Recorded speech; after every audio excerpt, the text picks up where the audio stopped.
मित्रांनो, मार्च महिन्यामध्ये कार मार्केटमध्ये मोठा भूकंप झालेला पाहायला मिळाला आहे.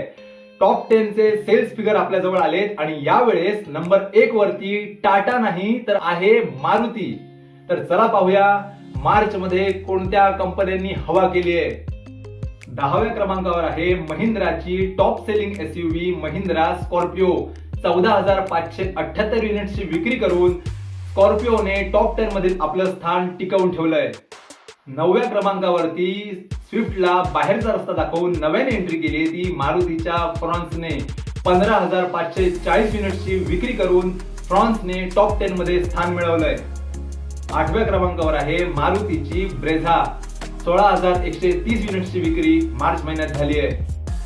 7व्या क्रमांकावर आहे मारुती सुझुकीची प्रीमियम हॅचबॅक बलेनो. 16,392 युनिट्सची विक्री मार्च महिन्यात झाली आहे. 6व्या क्रमांकावर आहे मारुती सुझुकीची बजेट फ्रेंडली वॅगनार. 17,025 युनिट्सची विक्री मार्च महिन्यात झाली आहे आणि मागील महिन्यापेक्षा बऱ्यापैकी सेल्स मध्ये सुधारणा झालेली पाहायला मिळाली आहे. आता वळूयात टॉप 5 कडे. 5व्या क्रमांकावर आहे सर्वांची लाडकी फॅमिली कार इर्टिगा. 17,072 युनिट्सची विक्री मार्च महिन्यात झाली आहे. 4थ्या क्रमांकावर कायम टिकून आहे ती ह्युंडाईची क्रेटा. 17,838 युनिट्सचा कन्सिस्टंट सेल्स क्रेटाने दाखवला आहे. आता वळूयात टॉप 3 कडे. 3ऱ्या क्रमांकावर आहे नेहमी टॉपला असणारी टाटाची नेक्सॉन.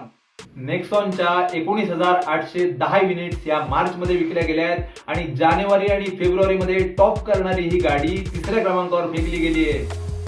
2ऱ्या क्रमांकावरती आहे मित्रांनो टाटाची पंच. 20,977 युनिट्स विकून मार्च मध्ये पंचने नेक्सला देखील मागे टाकलंय. आणि फायनली मार्च महिन्याची क्वीन ठरली आहे ती दुसरी तिसरी कोणी नसून मारुतीची डिझायर. 21,224 युनिट्सची विक्री करून डिझायरने एक नवीन विक्रम केलाय. तर मित्रांनो, तुम्हाला ही माहिती कशी वाटली ते कमेंट मध्ये नक्की सांगा आणि हा पुढील व्हिडिओ तुम्हाला कशा संदर्भात बघायला आवडेल तेही सांगा. आणि अशाच नवनवीन ऑटो अपडेटसाठी ऑटो वार्ताला फॉलो करायला विसरू नका.